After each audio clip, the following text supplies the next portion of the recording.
Hello everybody, Julian Charles here of themindrenewed.com, coming to you as usual from the depths of the Lancashire countryside here in the UK.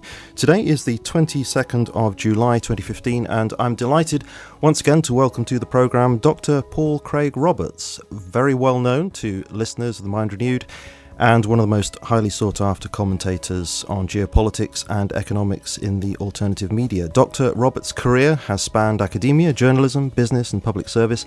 He's held numerous senior academic positions in universities. He was an associate editor and columnist for the Wall Street Journal. He served as Assistant Secretary of the Treasury for Economic Policy during Reagan's first term in office, after which he was a consultant to the US Department of Defense and the US Department of Commerce. Dr. Roberts, it really is great to be speaking with you again. Thanks very much for joining us. I'm pleased to be with you, Julian. Well, as I said to you, every time you've come on, people do very much appreciate your insights into what's going on in the world, and it's very clear from the feedback that I receive after each interview with you. So it's great to be able to pick your brains yet again. So this time, I want to ask you for your take on the so-called Greek debt crisis. I'm calling it so-called, and I think that will become obvious as we discuss, and the somewhat bewildering events really that have taken place over the past couple of weeks, with this initial rejection by the Greek people of further austerity, swiftly followed by an embracing of that austerity by the Greek government, and perhaps what this might signify beyond Greece itself for the rest of Europe. So can we start at the beginning with basically this question? Can you explain for us how Greece got into this dreadful situation in the first place? Yes. You know, many of the Greek governments have been known for their corruption, and it appears that much of the existing Greek sovereign debt was created by foreign banks coming to governments and saying, hey, for example, this is an example. A German bank comes and says, wouldn't you like to borrow a few billion euros and then you can buy some German submarines from Germany?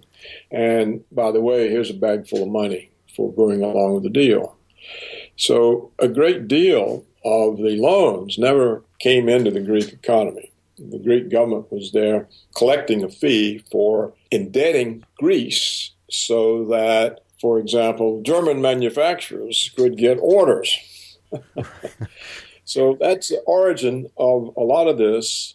That's one way they got in trouble. Another way they got in trouble was by joining the EU, by joining the euro, because any government that is a member of the Eurozone, you see, the British are in the EU, but they are not in the euro. They kept their own currency. They have their own central bank. Mm-hmm.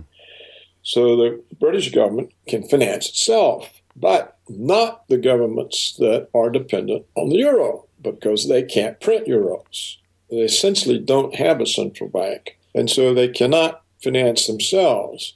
So a country that can't finance itself is not really sovereign. So these are the two ways they got into the trouble. And of course, they were helped into the euro by Goldman Sachs, which came in and devised a scheme for the Greek government to hide the debt. They created, I think, some kind of derivatives that sort of hid the debt so that they met the requirements for joining into the euro. So Goldman Sachs played a hand in this as well. So that's how it came about. Do you know if the action by Goldman Sachs was illegal or if it was just sort of morally unacceptable? You know, that would be up to a prosecutor. He can make it either way. But since the prosecutors don't dare take on Goldman Sachs, it will never be an issue. Right, okay, yeah. So, you know, if a prosecutor wanted to go after them on criminal grounds, he could do it, but he doesn't want to. Right. So I think what's important, Julian, to understand is that what you call the so-called debt crisis, it's not a debt crisis. It's not about debt. First of all, it would be very easy to solve if the EU regarded it as a debt crisis. It would be solved the same way the Federal Reserve solved the problem of the mortgage-backed securities held by the big New York banks. It simply printed the money and bought the securities from the banks.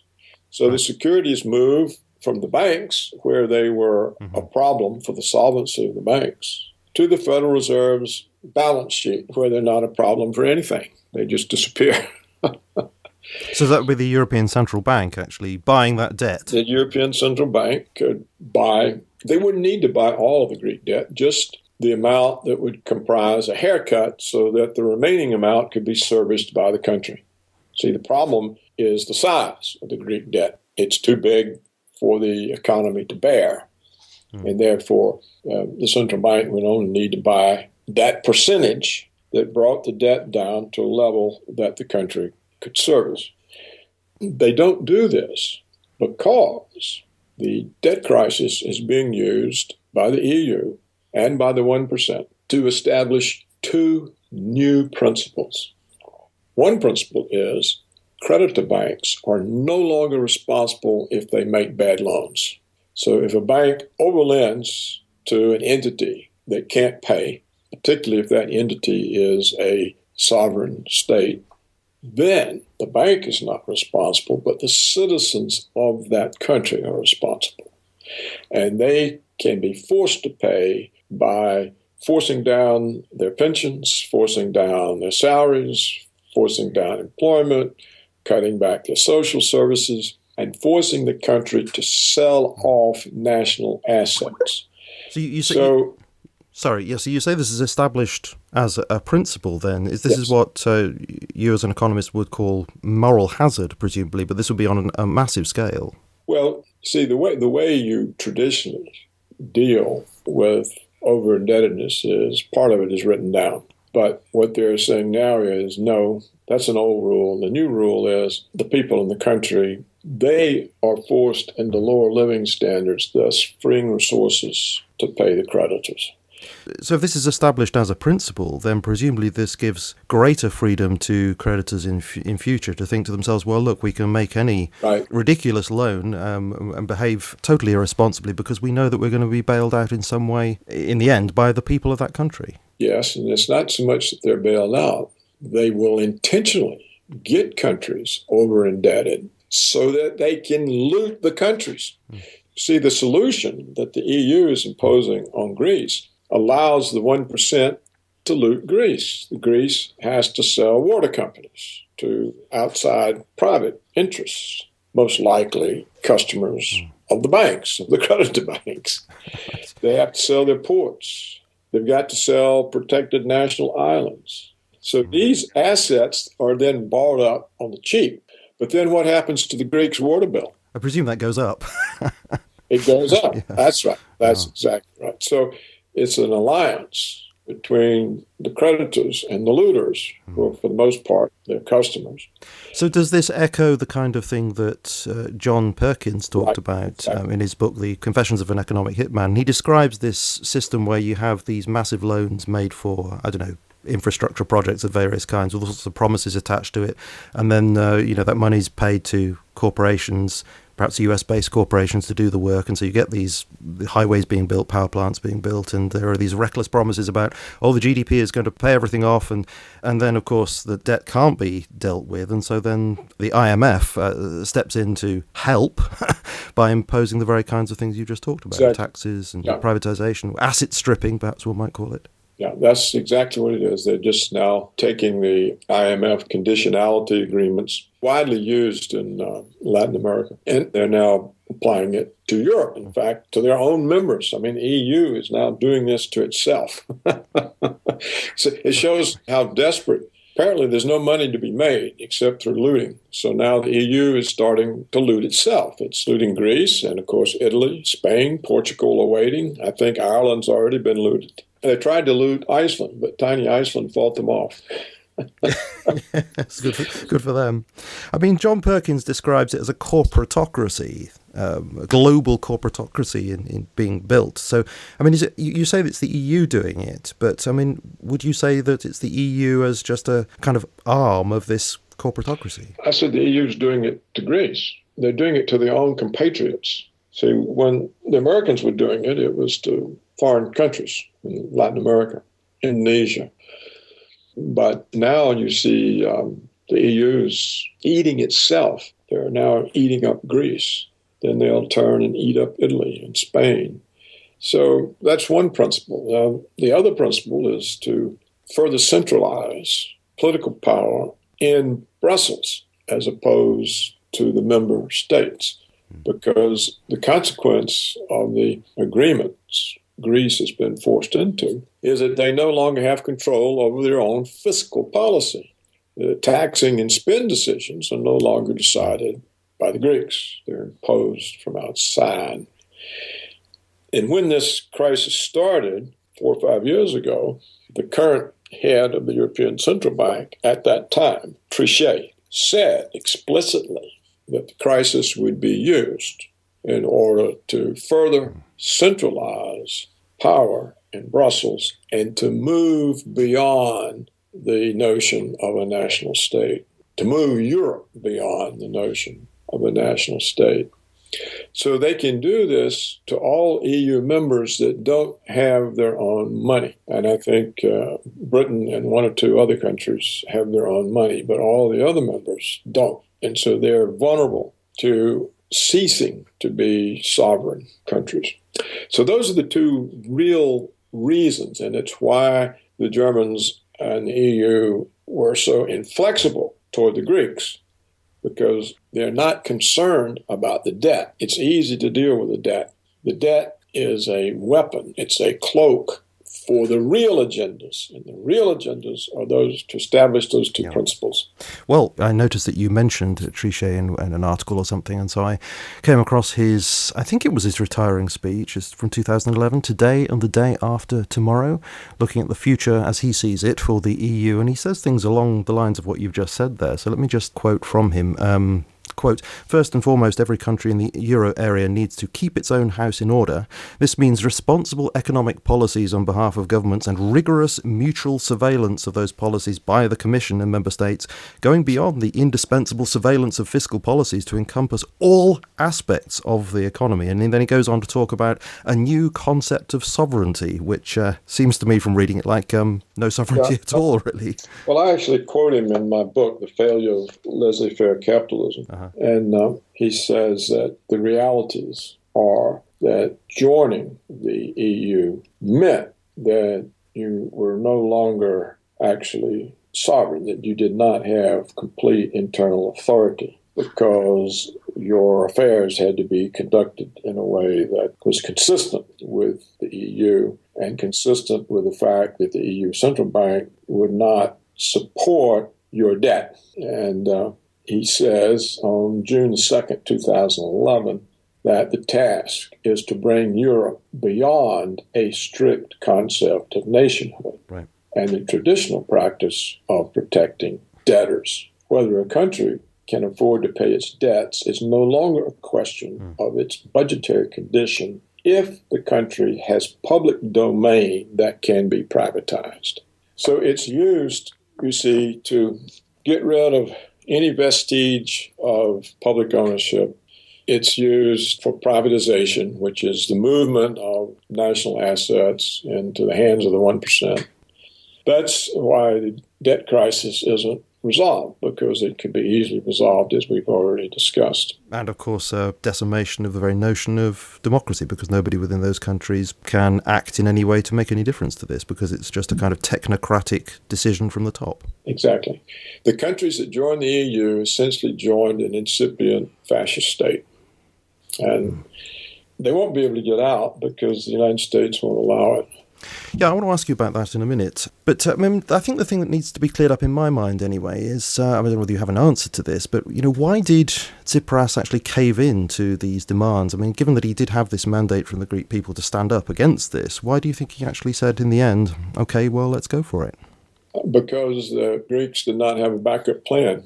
The Greek government assumed, especially after it had the backing of the referendum. You see, prior to that referendum, the Greek government was sort of in a minority position. It had gotten 37% of the vote in the election. And this did not make it very credible to the powerful forces it was negotiating with.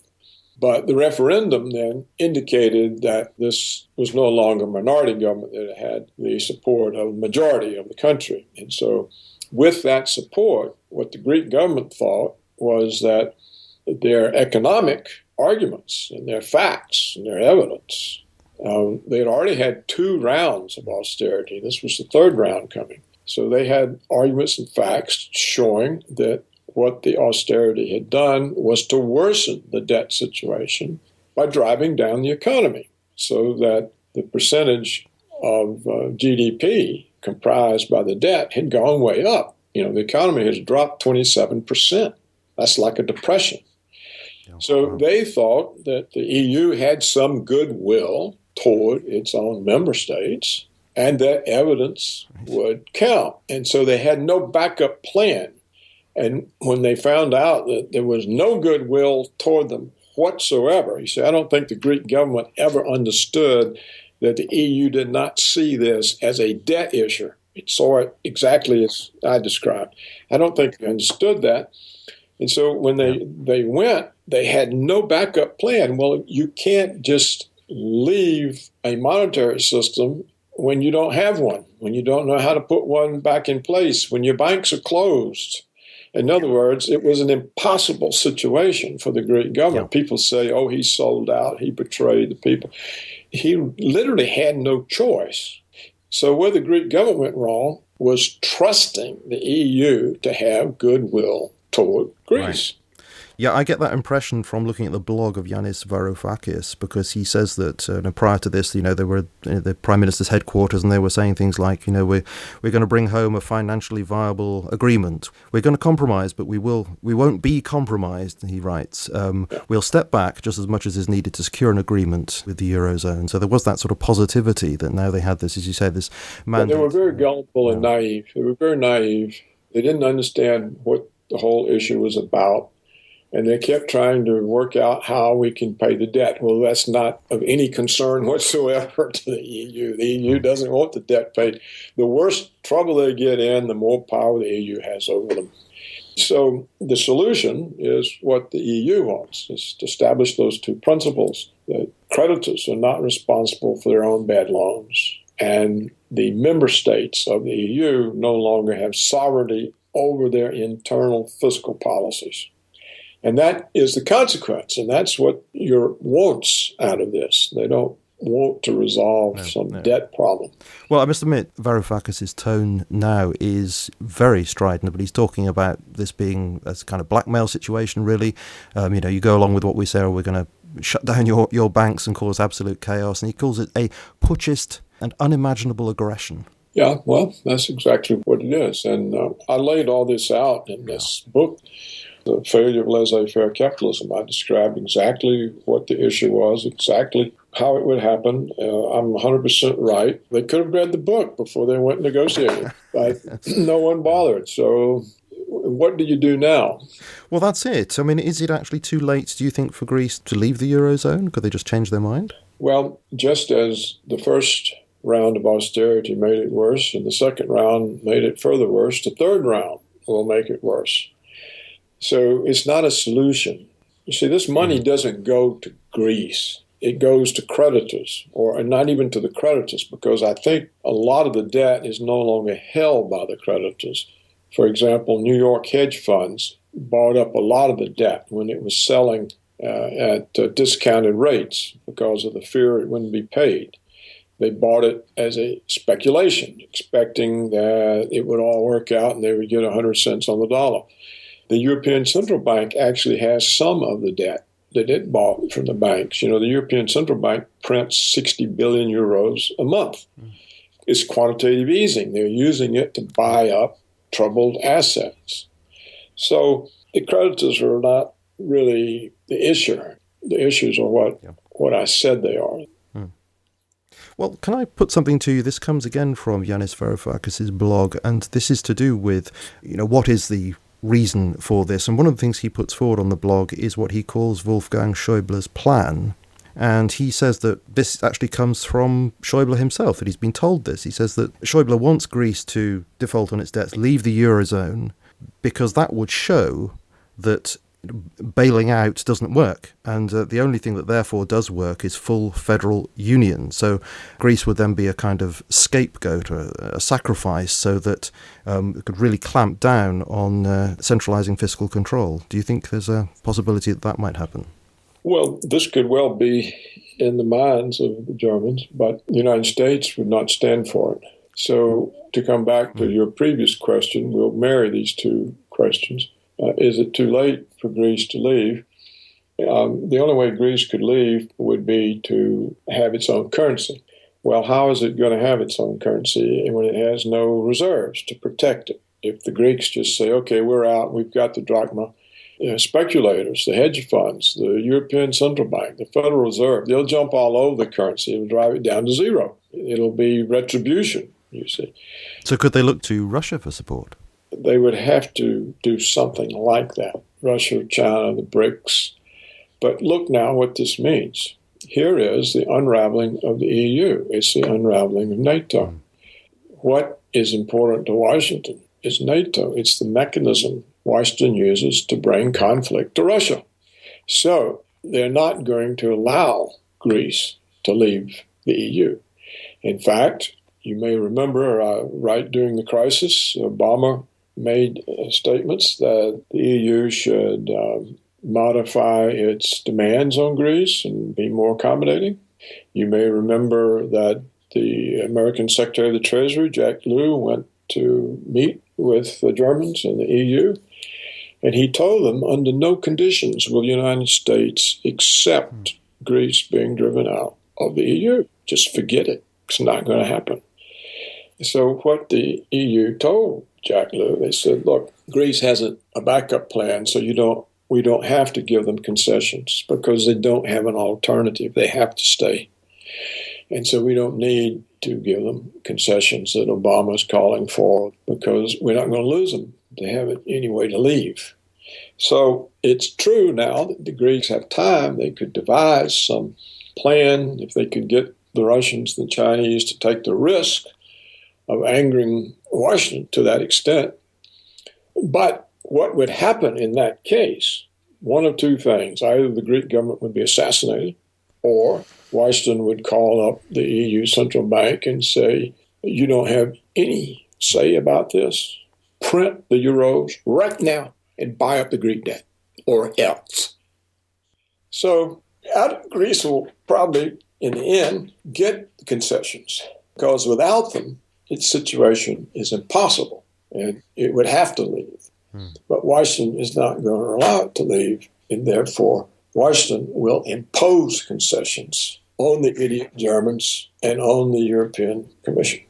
Okay, and I suppose that could be presented via the media in such a way as to say, look how costly this whole situation is. That shows that we need to clamp down on the whole EU and have complete fiscal control as an EU federal union. I suppose it could be done that way, couldn't it? The same Schäuble plan could... The same thing, exactly, Julian. The same thing that would resolve the Greek situation would then be used with Spain, Italy, Portugal.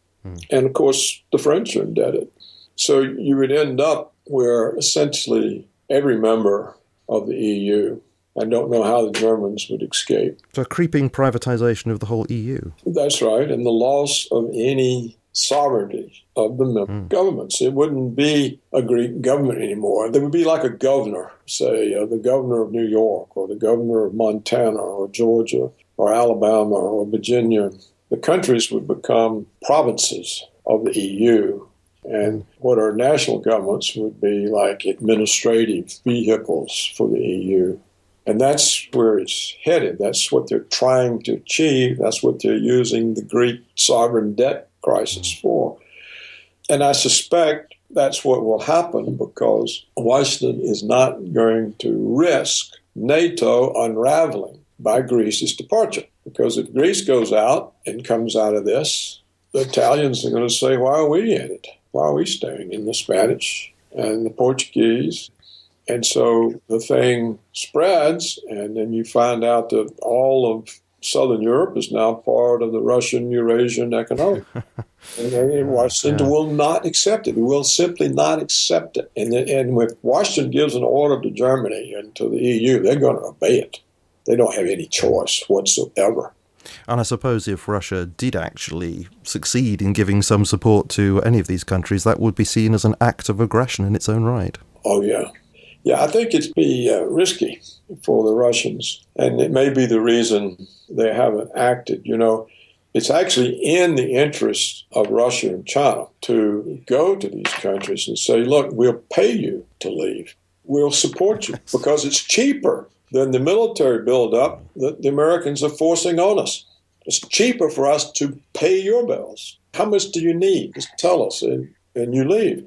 But you see, if they were to do that, Washington would probably be some preemptive nuclear attack. You see, it would be a direct threat to the empire in the way that we have threatened Russia by trying to take over Ukraine. Just as Russia can't accept Ukraine being a NATO member, the United States can't accept the Greeks or any part of Europe being in the Russian bloc. Yeah. So I can read the headlines already. Putin is resurrecting the Soviet Union in a military sense now. Yeah, right. It's probably too risky. I mean, Putin he likes to be non-provocative, and this would be a very provocative thing. In one of your pieces, one of your latest pieces, you say that this whole Greek drama is instructive, actually, for Russia and Iran in that it shows that they basically can't trust the West. Could you flesh that out a bit more for us? Well, you see, the Greeks found out that there's no goodwill toward them. They are part of the EU. They're part of the West. They're the birthplace of democracy. They're all of this, you know. And what did the Greeks found out? There's absolutely no goodwill whatsoever against them. And they are being looted by their compatriots. So then how can Russia expect any goodwill or Iran expect any goodwill? They can't. And there's not any goodwill toward them. So what does this mean? Well, it means Putin's diplomacy is a dead end. It can't go anywhere because without goodwill, there can't be diplomacy. And yet Putin has bet everything on diplomacy. He's accepted provocation after provocation. He's accepted deteriorating conditions from his standpoint in Ukraine. The Americans are there now. They're training troops. They are supplying troops. The breakaway republics have been complying with the Minsk agreement, but the Ukrainian government hasn't. So the whole military position is weaker from the Russian standpoint than it was. The crisis is continuing. I mean, the Russians could have ended this crisis early on simply by reabsorbing the two breakaway republics, who did the same thing the Crimeans did. They voted to rejoin Russia, and Putin turned them down. He thought it was too provocative. He was going to rely on diplomacy. Well, all of these things are going to come back to haunt Russia because there's no sign that Washington is telling the Ukrainians to comply with the agreement. There's every sign Washington intends the agreement not be complied with. So that means diplomacy will not work for the Russians. It's not going to work for the Iranians. The Iranians may think, oh, now we can be part of the West again. The United States can put sanctions back on them anytime it wants to. All it has to do is make some charge. You know, the attack on Iran never had anything whatsoever to do with a nuclear weapons program. This was a cover, just like the Greek debt is a cover for the real agenda. In Iran, the nuclear weapons is a cover for the real agenda, which is the United States simply does not accept countries with independent foreign policies. My understanding is that there is actually no evidence to suggest that Iran is producing, this enriched uranium for weaponized purposes. Well, look, the National Intelligence Report, which came out in the United States 3 or 4 years ago, signed off by all 16 intelligence agencies, said that Iran had had no interest in a nuclear weapon for at least a decade, and that all efforts in that direction had stopped 10 years ago. The inspectors from the International Atomic Energy Agency are on the ground in Iran. They have always reported that they find no diversion of enriched uranium from the nuclear energy program. Under the Non-Proliferation Treaty, of which Iran is a signatory, they have the right to nuclear energy. And yet, by insisting on its treaty rights, Washington has been able to demonize them for doing what's perfectly legal. And this was a cover. And what all of this pressure and sanctions was, the purpose of it is to force Iran to go along with Washington and Washington's policies, which Iran wouldn't do. Indeed, they can't really do it. I mean, it's supposed to be a revolutionary government. Remember, we overthrew their democratic government. We stuck in the shawl. We ruled them through this puppet for a number of years. Then they had this revolution, and they're back. And we're trying to say, well, look, you got to do what we say, whether or not the shawl's there or not. And they're not willing to do that. But that's what the real issue is. The nuclear weapon thing was no more real than Saddam Hussein's weapons of mass destruction, or Assad's use of chemical weapons, or whatever the lies they were telling about Gaddafi. All of these is cover for getting rid of regimes that had independent policies. Yeah. So would you say then that this nuclear deal has actually brought Iran into Washington's orbit in a significant way? Well, I don't know. I don't know how aware they are. I mean, what's so stunning is how even Washington's victims, even its targets, end up accepting Washington's definition of the problem. So what does Iran think the problem has been? Well, it's been this suspicion that they're going to make a weapon. And they probably think that's what the problem was. Oh, the Americans, for some reason, don't believe us. They think we're making a weapon. They insist we have to give up our nuclear energy program so that we can't divert to make a weapon. But we're not making a weapon. We just have to convince them. We have to keep negotiating. We'll work out an agreement. One day they'll see we're not actually making a weapon. That was probably in the Iranians' head the whole time. They probably never said, they know good and well we're not making a weapon. This has nothing to do with weapons. This is doing with knuckling us under. If they don't know that, then, yeah, they're now more vulnerable than ever. And I saw just the other day where some alleged expert in the Council of Foreign Relations was giving advice to Iran now that this $100 billion of their money that we stole and froze has to be returned. The expert is saying, oh, be sure you invest that in the United States and Europe. But if they do that, then that could just be frozen again, couldn't it? Exactly. At will. Exactly. And, of course, if Iran doesn't comply in some significant way with some important U.S. policy, then charges will come back. There may be new charges. They may blame Iran for terrorism. There may be a false flag attack, or they may claim that they're making weapons, or they may get the International Atomic Energy Agency to say, oh, there may have been some diversion. See, they've pressured the International Atomic Energy Agency on a number of occasions. I say they, Washington has pressured this agency on a number of occasions to give less than perfectly clear reports so that they would have some doubt expressed that Washington could exploit against Iran. You know, once or twice they just about got that. And they can get it. They can put enough pressure. So, yeah, you could end up having a report where they say, well, we don't really know. They might have diverted some. And then that's all Washington needs. So it's far from over. Iran is either going to have to capitulate and conform to Washington's policies in that region, or the pressure will continue.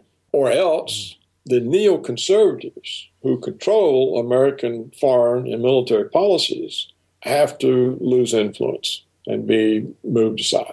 One of those three things is going to happen. Iran surrenders, or the neocons lose their influence, or this thing is far from over. And if this thing is far from over, do you think there's any possibility to the suggestion that, I believe it was Tony Cartolucci reading a Brookings Institution report called Which Path to Persia? There was a clause in there, a suggestion as to how this kind of thing might play out, and that was to say, well, the US could show lenience and diplomacy, and then Israel could be very upset about this and then take some kind of unilateral action, which of course would all be within the purview of Washington actually, but that would be a hidden matter, and therefore Washington would have plausible deniability. Yeah, that's a possibility.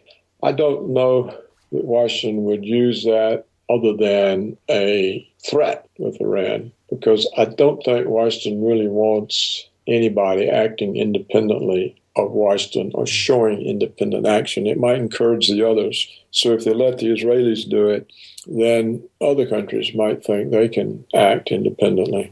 So I think it would be something that Washington would tell the Iranians, oh my gosh, look, you better hurry up and get in line because the Israelis are going to attack you. Right. They won't listen to us and blah, blah. I mean, I can see that happening. But I don't think that Washington wants Israel to take any initiative away from Washington, because Washington is the unipower and not Israel. And therefore, to have some dependency acting without your authority, it undermines your image. Sure. And you say that in this piece that you say that actually they want to take the focus off Iran so that they can put their resources most fully on what they are saying is the greatest threat, which is Russia and China. Right. Yeah. They have to do that now. You see, we've probably talked about the Wolfowitz Doctrine before, haven't we, Julian? Yeah, we did. Mm-hmm. And it says that the primary goal of American foreign policy is to prevent the rise of any other country that could serve as a constraint on Washington's hegemony. Clearly, that's Russia and China, not Iran. And so if they've got Iran surrounded, I think they had at one time 42 military bases around Iran. They had several fleets in the Persian Gulf. That's a huge commitment to Iran when you've got the Islamic State running wild, China coming on strong, you've got Putin's Russia rising. You know, the neocons were distracted for a decade in the Middle East with all of their wars that didn't work out right. And they weren't paying any attention. They thought it would take China 50 years. And they thought that Putin would continue the subservience of Yeltsin. But when Putin said, no, you don't attack Syria, no, you don't bomb Iran, then they realized, hey, my goodness, here's a real constraint. We've got to do something about it. And that's when they started in on the Ukraine. And so now, if you look, all of the attention, it's shifted entirely from the Islamic State. It's Russia's going to invade Baltics. Russia's going to invade Poland. Russia has invaded Ukraine.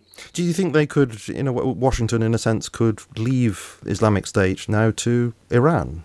Yeah, it could well be that Washington just says, okay, this is Iran's problem now. It's a better use of our time and energy to leave that for Iran. And furthermore, how are we going to pivot to Asia and have 60% of our fleet bottling up the Chinese if we got to have 3 fleets in the Persian Gulf? So the whole thing is to free up the resources, to free up the time, the energy, the news focus, and to put it on Russia. You may have seen we've now organized for the Dutch. The Dutch are one of them.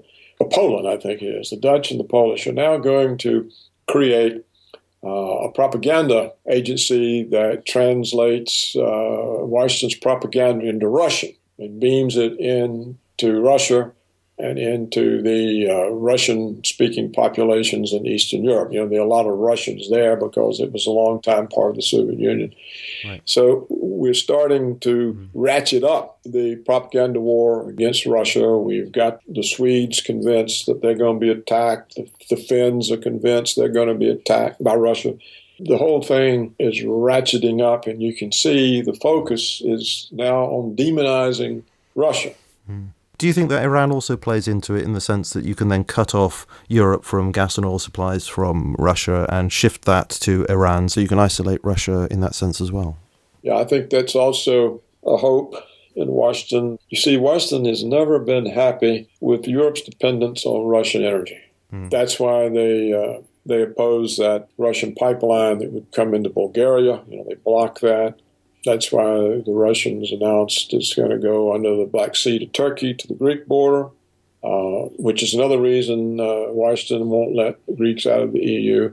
So if they can figure out how to get a pipeline from Iran to Europe, then this is really good for Washington because they can get an alternative source of energy into Europe that removes the threat that the economic relations with Russia will be too strong on Europe and that Europe will gradually move away from American positions because of its energy dependence. Would this be a good time now to ask you for your reaction to David Cameron? You say that you haven't actually heard what he said the other day. May I let you know what he said? Sure. Well, he was giving this speech in Birmingham, UK, of course, about extremism and non-violent extremism, and this kind of idea that, there are various modes of thought that encourage somehow or other extremism and terrorism. And rather like he did at the UN last year, he also pointed the finger at people who question things like 9/11 and 7/7. And one of the things he said, for example, was, let me quote this. He said, the security services aren't behind terrorist attacks. And of course, there he was negating the idea that some people might say the security services are indeed behind terrorist attacks, you see. So he was therefore still echoing this kind of thought. And Glenn Greenwald tweeted at the time when he was saying this, I'm going to quote him actually, he says, David Cameron is right at this moment delivering one of the creepiest and most authoritarian speeches you'll ever hear. And I have to say, when I saw the video of what David Cameron was saying, I really did think it was extremely creepy, because I am obviously somebody, as indeed you are, Dr. Roberts, who questions 9/11, and I am therefore being called a non-violent extremist. I'm not exactly sure what that's supposed to mean, but it's quite frightening language. And because what I immediately think of is the way that the term conspiracy theorist was weaponized, as James Tracy says, but back in the 1960s, with respect to doubting the official version of the JFK assassination, and it has functioned very effectively ever since as a kind of thought stopper. Here, it seems to be ratcheted up so that it's not just that you might be accused of being crazy for being an inverted commas conspiracy theorist, but now you are bad. Now you are evil for thinking that the government might have done something wrong behind the scenes. That's how I react to it, and I think it could be a shutting down of people's thoughts and a shutting down of people's free speech. Although, amazingly, David Cameron in the same speech said he actually believes in freedom of speech. So could I have your reaction to our beloved Prime Minister David Cameron? Well, it's the same thing as said here. I mean, it began here with the former head of the Homeland Security, who's now the Chancellor of the University of California. She was the first one who said that the focus of Homeland Security had moved from Muslim terrorists to domestic extremists. And in the ranks of domestic extremists were war protesters, environmental activists, animal rights activists, and in general, doubters of the government's national security positions. So this is just Washington having its puppet. David Cameron is nothing but a puppet. Bring this same development into England, and it will go on into the EU, into Germany, and everywhere else. Now, it's a known fact that security forces do commit terrorist operations. We know, for example, of Operation Gladio. Absolutely.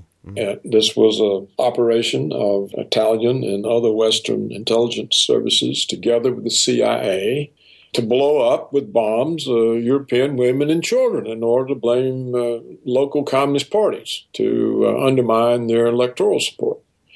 The president of Italy announced this. The parliament made extensive investigations. The intelligence services confessed. We also know of the Northwoods Project. The Northwoods Project was brought to President Kennedy by the chairman of the Joint Chiefs of Staff. It called for U.S. military to shoot down American airliners, to shoot down American citizens on the streets of Washington and Miami, to strafe refugee boats coming from Cuba, and to blame Castro so that we could invade and have regime change in Cuba. All of this is public now. It was released by the second John Kennedy investigation. It was released by Congress. You can go online and pull it up. There are the documents with the seal of the Joint Chiefs of Staff, marked top secret, signed by the chairman of the Joint Chiefs. It's all public. This is not a conspiracy theory. It's just known facts. So they do commit it. For Cameron to stand up and say they don't, I mean, why should he lie through his teeth before the world? Everybody knows they do these things. I learned in my Russian studies years ago, I learned that the Tsar's secret police set off bombs so they could arrest labor agitators. So what does it mean? It means that the entire Western agenda is based on lies and therefore is vulnerable. And therefore, people must not be able to expose the lies. And if they do expose the lies, then the whole agenda comes down, if anybody believes them. And so we've got to shut it up. And that's what it means. That's what Cameron is doing. That's what the head of the Homeland Security here is doing. It's to protect a system based on nothing but lies and false flag attacks. All of these wars are based on 9/11. And yet they seem to cloak this behind this dreadful phrase, British values, that keeps on coming up. So if anybody questions the government, then they are going against British values. And it's really instructive. And I shall link to this in the show notes. There's an interview of Theresa May, the Home Secretary here. This is back in May. And John Humphreys of BBC Radio 4 was interviewing her. And he was asking her, what does extremism mean? What is a non-violent extremist? And she didn't answer. She just went on and on back to this. It's against British values. And he was saying, well, where's the line? What is a British value? And then where do you cross the line of actually going against the value? And she just couldn't answer. You see, what is a British value? Well, Tony Blair made it clear. It's lying to the British people. It's lying to the world. It's participating in America's attack on totally innocent people, killing upwards to 1 million of them, displacing another 4 million and leaving countless numbers maimed, orphaned. This is what a British value is. And so we can't have anybody point that out. A lot of people have said, when you listen to David Cameron making that kind of speech, that sounds like a really extremist speech in itself. It is incredibly Orwellian and topsy-turvy. You know what he sounds like? That guy in the movie, V for Vendetta, the British dictator. Right. That's who Cameron reminds me of. He reminds me of the British dictator in the movie V for Vendetta. May I share with you this wonderful quote here I have from him? This apparently is... this is what David Cameron apparently will say to the National Security Council with respect to the counter-extremism bill. And I'll link to it. It's an official page. The Prime Minister will say to the NSC, quote, "For too long, we have been a passively tolerant society, saying to our citizens, as long as you obey the law, we will leave you alone." Well, this whole notion of preemptive arrest comes from Jeremy Bentham, an 18th century Englishman. Of course, it was totally contrary to traditional English law, to Blackstone, whom Bentham hated. And so this notion of preempting something that might happen in the future. See, Bentham wanted to arrest the criminals in advance of crime. And the question was, well, who are the criminals? How do you know who they are? And, well, they were the poor people, or they were, you see what I mean? Yeah, absolutely. Yeah. So, but it didn't matter who they were. But if you got the wrong ones, at least you got some of the right ones. And so the notion that preemptive arrest is a way to prevent things from happening in the future. We now have this with regard to nuclear war because the George W. Bush regime, in probably what is the most horrendous of all of these episodes, redefined the purpose of nuclear weapons from retaliation against an attack. Therefore, they serve as a deterrent to use. He redefined nuclear weapons in American war doctrine as preemptive first strike, so that we now have nuclear weapons justified for Washington to use, not to deter an attack, but to initiate an attack in a preemptive way. So this is kind of the threat that hangs over Russia and China, that they may receive a preemptive attack. Well, may I come full circle? And obviously the majority of our conversation has been about Greece and the situation that it's in, the desperate and seemingly inextricable situation that it's in. And I suppose what I want to ask you to end with really is, do you think, practically speaking, that Greece is really just shut up in this situation and is in this condition of serfdom, as indeed Varoufakis describes it? Or do you think there is some real possibility that they can do something? I'm not looking at that solution of involving Russia and all the difficulties that would involve. Is there something else that they can do, or do you think they are shackled now? Well, I think they're shackled. You see, what will happen is the youth will immigrate, because if you're part of the EU, you can leave Greece, right? They can go to Britain, they can go to France, they can leave. So the youth will leave. So the country will die. There'll be old people there, and their pensions have been cut. I saw the other day that now the disability pension in Greece has been reduced to $94 a month. Right. All right. So, and what will happen? In will come all of the refugees from Britain and America's wars in the Middle East and Africa. And all of these refugees will pour into Greece because there won't be any Greeks there, except the old people dying on $94 a month. So that's Greece's future. Now, it's entirely possible that this will produce such enormous hardship that it can't be tolerated, and that the Greeks have no alternative but to leave. At that point, the Americans will not permit them leaving, and the Americans will order the EU to alleviate the conditions in Greece. And if the EU doesn't obey, the Americans will destroy the EU, because they are a puppet and they have to follow their orders, and they will follow their orders. So that is the best the Greeks can hope.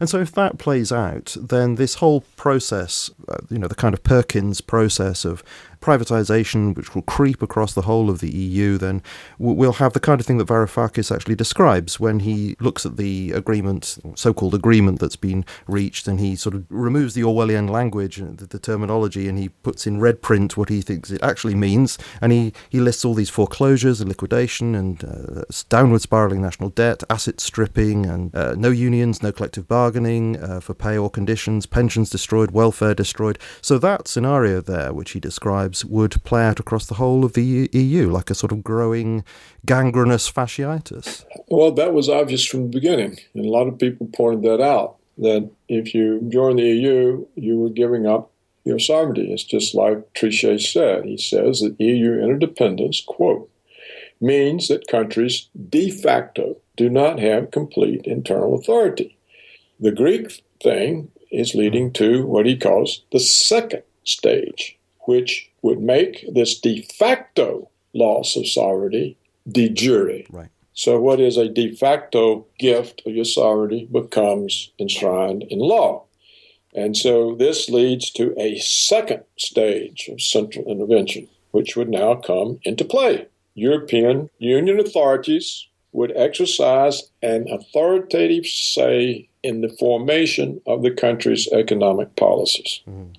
So, of course, I think what was not foreseen, certainly by people like me, I've always opposed the idea of a federal EU, because I took a leaf out of Karl Popper's essay Utopia and Violence, where he says that if you try to impress a blueprint upon people without their agreement, then you're going to end up with violence. So I've always thought, the EU can't work, but I've never, as a federal union, but I've never thought of it in terms of this particular mechanism of asset stripping and putting people into bondage in order to achieve this. So in some respects, then perhaps it would be better not to allow this process to continue, but just to say, okay, well, we'll give up now and just allow this centralization and control of fiscal realities right across the union to be in place now. So this would be the Schäuble plan being successful. Apart from the only other alternative, I presume, would be to just say, well, the US needs to collapse. The US, yeah. But you see, the dollar is the world reserve currency, and everybody holds it. So that's the basis. It's not clear how the U.S. is going to collapse in that circumstance. The EU, it should collapse, but I don't think there's any possibility of that happening either. And the reason for the asset stripping is that it's a way the 1% can make more money as this process goes forward. Now, of course, it can go forward without them. If the various member governments look at the situation and see, well, there's no way out of this, so let's just get over the debt issue by giving up our sovereignty. So that could happen. It really depends on how much fire and spirit and independence is left in European peoples. There may be some, there may not be. I mean, the Greeks do get into the streets, but whether or not they're prepared for a revolution, I don't know. Where does the Greek military stand? I mean, who controls it? The U.S. or the Greek government. I mean, it's not clear where the Greek military stands. I mean, so I don't think that we're going to see anything favorable to democracy and freedom come out of the EU. You're going to see the authoritarian, merciless state that George Orwell describes in 1984. And that's what the EU is. Indeed, it's becoming increasingly obvious that that is the case. And, it seems horrible in a way to end on a negative note, but I suppose we are talking about realities here, and we have to accept the reality as it faces us. But I suppose in a way that's a good thing. If we can actually realise the dire situation that's there, then that is a spur for us to, as you say, do something about it, in the sense of asking what can we actually do, instead of just succumbing to the media, which tells us that we have to do as we're told all the time. Yes. Mm-hmm. Well, Judith, let me give an optimistic note. I suppose it is possible that Europeans, not just the people, but the puppet governments, it's possible that they could realize that the United States is pushing them into conflict with Russia that means nuclear war, in which case they have no interest. This becomes a price too high. And if the European governments were able to realize that, then they may break off from the United States and have an independent foreign policy and try to move away from this confrontation. But if they don't realize that, the Orwellian state will disappear with all the others, because nuclear war has no survivors. It has no victors. The Americans are pushing toward nuclear war because the Americans will not give up their demand that they are the world, the people who exercise world hegemony over others. And that is what's driving all of this. It's this American neoconservative ideology. All of the Europeans can see that they are what enables this, and that NATO doesn't need to be there. It should have gone away when the Soviet Union collapsed. If they can realize that, break from Washington, then the whole world can be different. And I think I asked you before in a previous interview if you think that the predictions that are being made by many people, that there may be a financial collapse even this year, towards the end of this year, that this might actually precipitate a very different situation and mean that Washington can't wield the kind of influence that it does at the moment. Well, I've often thought that, but the more that I see the ability of Washington to rig the financial markets, Washington can print all the money it wants. And if you print money and buy up stocks, they can't fall. If you print money and buy up bonds, they can't fall. So I don't really know. Where I think what Washington has learned is that it can rig financial markets to such an extent, one way or the other. I mean, right now you would think that gold price would be through the roof, and yet it keeps falling because Washington drives it down by selling naked shorts in the futures market. And no one catches on. It's not stopped. It's illegal, of course. So I don't know. I used to think that financial crisis would undo the dollar and with it Washington's power. But now I'm beginning to wonder, how could this, maybe in the distant future, I mean, maybe if the BRICS become highly successful, maybe they start drawing away the talent from the West because it's the only place there's any economic development or action. The money becomes stronger and stronger, and the gold reserves of China build and build. And it's possible then that Europe, just in the United States and Canada and Australia, just become backwaters, in which case they become relatively unimportant. I mean, that's always possible, but that's time into the future. And in the meantime, there's always this threat of nuclear war hanging over us. That's right. Yeah. What kind of miscalculation? And you see, I dramatize this. There have been all these reports of how close we've come in the past to accidental war. And usually it's because somebody low down uses their judgment and doesn't send on the warning. And that's usually what saves us. But now think about today. Think about some American officer somewhere in a strategic command, and he's subject to constant demonizations of Russia is this, Putin's rebuilding the empire, the Russians are invading Ukraine, the Russians are going to invade Poland, the Baltics, this. He just gets this over and over and over and over, and he's sitting there, and in comes a false signal of Russian missiles. What's he going to do? He's already loaded up. He's already primed to expect that. The propaganda has produced in his head the reality. He doesn't say, oh, this must be a bad report. There's no reason for them to be sending missiles over there. And so that's how you get these wars. You can get that unintentionally. It's very easy when you get everybody so full of propaganda. So he would function like a kind of doomsday machine then, really. That's right. Propagandized into have a robot mentality, and so it would be a kind of Dr. Strangelove situation would play out. You've got it. That's it. Well, I think we've exhausted the subjects. I think we have, Dr. Roberts. It's been, as always, great speaking with you. Always sobering, of course, but then that's a good thing because we need to be sober about these very difficult realities that are there and stretched before us.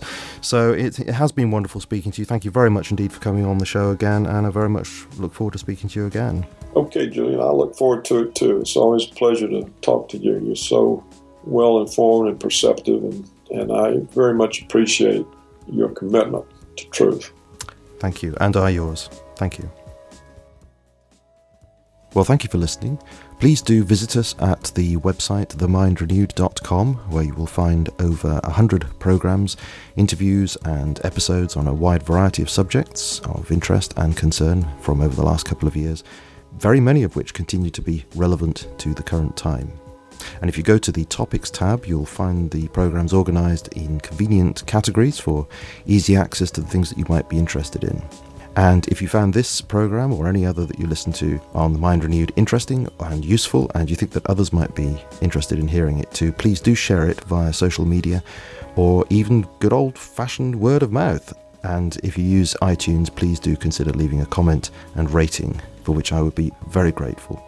So finally, thanks for joining us today. You have been listening to me, Julian Charles of themindrenewed.com, and I look forward to speaking to you again in the very near future.